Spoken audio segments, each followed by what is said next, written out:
YouTube Shorts are getting 50 billion views a day, 3.7 million shorts uploaded every day. But there is one big problem with YouTube Shorts. This is why creators don't like YouTube Shorts.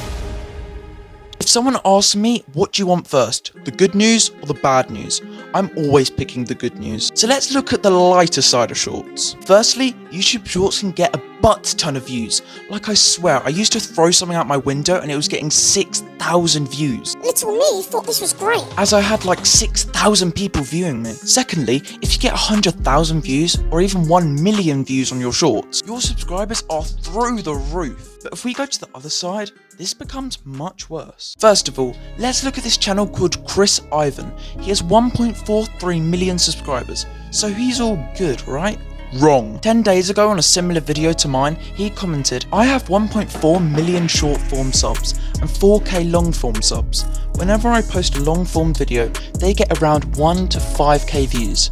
But when I post a short, they average a few million views. There is almost no crossover between the audiences for now. But I've noticed as a creator, long form subs have way better relationship with me as a creator. They comment more, we talk, they follow other social media platforms, etc. You can build a long form relationship much more strongly than shorts. So YouTube Shorts have no connection. You can't build a relationship with the audience. Even I can get 3,000 views with my videos with only 300 subscribers. I've built quite a good relationship with all my subscribers. The problem is, no one wants to watch your long form content. You may be famous on shorts, but as soon as you get bored and want to make some long form content, the algorithm just doesn't want to promote it. If we look at this channel with 186,000 subscribers, you'll find that they get a lot of short form views, but little long form views. This happens to every short form content creator. So what should you do about it? If you want to actually grow a long form content channel, then by all means start a new channel, but don't tell any of your subscribers from your shorts channel. So you actually have an audience of people who want to watch your content. Shorts may get the views,